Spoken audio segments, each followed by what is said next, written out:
Hey everyone, let's jump right into this explainer. Today, we're looking at the human heart, but not just as an organ. Think of it as the ultimate, non-stop plumbing system. The human body relies entirely on this central pump to distribute oxygen and nutrients. When it's working perfectly, we barely even notice it. But when the pressure drops or the pipes back up, literally every single room in the house is affected. So today, we're going to explore the clinical management of heart failure by breaking down some pretty complex medical science into the straightforward mechanics of plumbing. So, what actually happens when your body's most critical plumbing system starts to fail? It's a serious question. To really understand how modern medicine tackles heart failure, we have to think exactly like master plumbers diagnosing a failing central pump. We aren't just looking at the pump itself, we're looking at the pipes connected to it, the pressure within the system, and the electrical wiring that keeps the whole motor running. Here's the visual blueprint for our explainer today. We'll be walking room by room through this system, covering 1. The body's broken pump, 2. When it cannot squeeze, 3. When it cannot fill, 4. Emergency, the flooded basement, and finally, 5. Upgrading system hardware. All right, starting off with Section 1, the body's broken pump. Before you can fix any system, you've got to know exactly how much it's underperforming, right?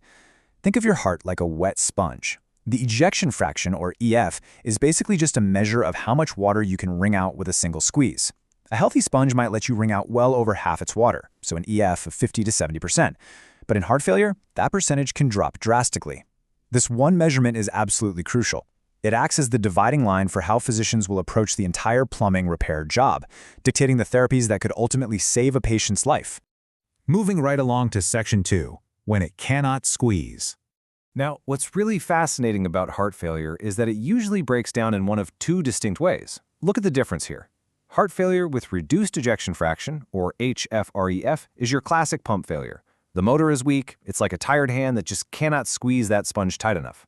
The water is there, but the power just isn't. On the flip side, with preserved ejection fraction, or HFpEF, the hand is strong, but the sponge itself has gotten thick, fibrotic, and stiff. It can squeeze just fine, but it literally can't relax enough to absorb water in the first place. So you've got two totally different plumbing problems requiring completely different toolkits. Let's look at the tools for the weak pump first. When that central pump loses its squeeze, the body's internal alarm system totally panics. It senses the low flow and pumps out adrenaline and other hormones to basically whip the dying pump into working harder. And you know what? Over time, this actually destroys the pump even faster. So, modern medicine brings in neurohormonal antagonists. Think of these as chemical earplugs to block those panic signals and just let the heart rest. It's a whole toolkit. We use ACE inhibitors, ARBs, and ARNIs like sacubitril/valsartan as pipe relaxers to lower the pressure the pump has to push against.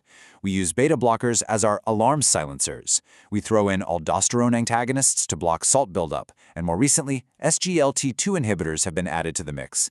These are our system optimizers, helping the body shed excess sugar and fluid while remarkably boosting the pump's efficiency. And if you want to see the impact of all this, just check out this incredible chart.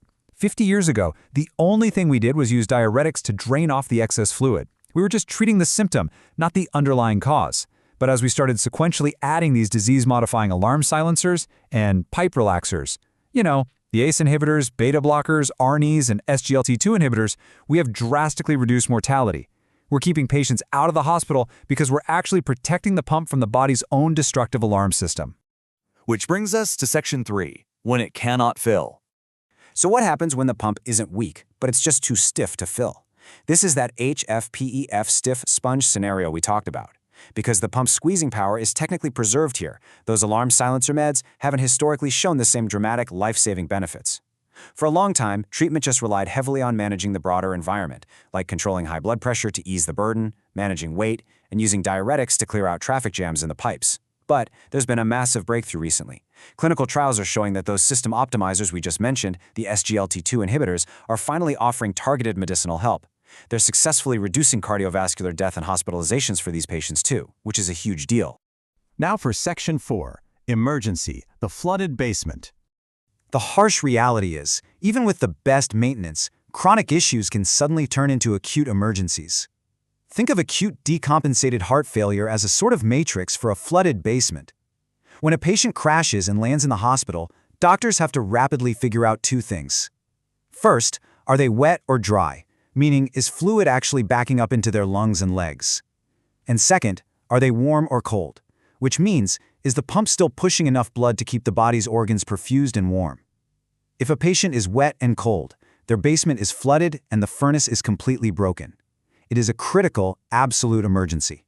To fix a flooded basement like this, doctors have to execute a super precise sequence of interventions. Step 1 is bailing water. They hit the patient with powerful intravenous loop diuretics to rapidly force the kidneys to clear out that volume overload. Step 2 is widening the pipes. As long as the blood pressure allows for it, they'll use vasodilators like nitroglycerin to instantly expand those blood vessels, taking a massive workload off the struggling pump. And step 3, if the patient is dangerously cold and in cardiogenic shock, they use inotropes, medications like dobutamine or milrinone. These are basically temporary high-voltage chemical boosts that jolt the failing motor into squeezing harder, just to keep the organs alive while the floodwaters recede. Finally, we have Section 5, upgrading system hardware. Because sometimes chemical tools, pipe relaxers, and fluid management just aren't enough, right? The structural damage is too severe, and the system literally needs a physical hardware upgrade. This is where device therapies step in. When a pump is severely damaged, specifically when that ejection fraction drops below 35%, the electrical wiring often starts short-circuiting. That risks a sudden, lethal stop. So an ICD is implanted to act exactly like an electrical fuse box. If it detects a deadly, chaotic rhythm, it delivers a shock to reset the whole system. Alternatively, sometimes the walls of an enlarged, failing pump lose their timing. They sort of wiggle out of sync instead of squeezing together.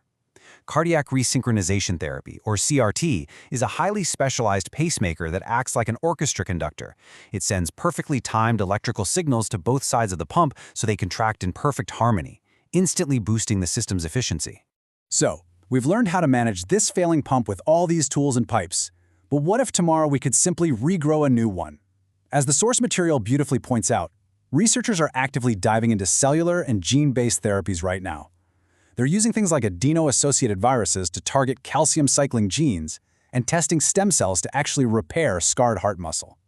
So we've got to ask ourselves, is the future of heart failure management going to move way past just installing chemical earplugs and electrical fuse boxes for a broken plumbing system? Are we literally on the verge of being able to regenerate the pump entirely? It's a thrilling possibility, and it's exactly what makes following medical science so incredibly fascinating. Thanks for joining me for this explainer.